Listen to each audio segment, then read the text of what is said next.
a light on the difficulties of detecting lung cancer early enough that we can hope to cure the disease.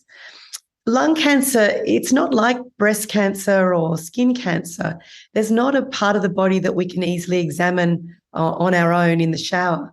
So really, to detect lung cancers when they're small enough to be causing no symptoms and yet suitable for treatment with curative intent.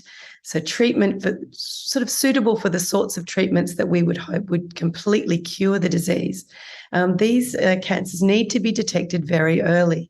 And this is why we're calling for a program of case finding or selected screening for patients at particular risk of lung cancer by using a CT scan to detect these cancers when they're very small, before they're causing symptoms and before they're too advanced to be able to cure. One of the most arresting stats that you came up with, Lucy, was that 1 in 5 people don't receive any treatment after diagnosis. Why is that? It's a terribly sad statistic, Ros.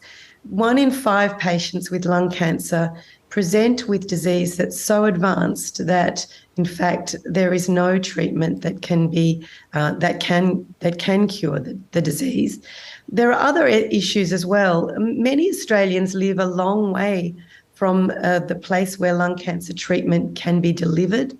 Many patients with lung cancer do not get access to multidisciplinary teams who can help deliver treatment for lung cancer in time for them to be able to have effective treatment. So there are so many parts of the lung cancer diagnosis and treatment journey that we really need to smooth out, tighten up and improve before we can really say that we're giving Australians access to the best treatments that are available. But fewer and fewer people are smoking these days, aren't they? So why aren't rates of lung cancer falling?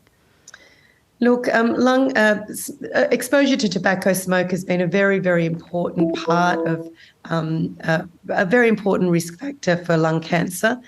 But we now know that it's just one part of the puzzle. At least 1 in 3 new lung cancers that I see has never been a smoker.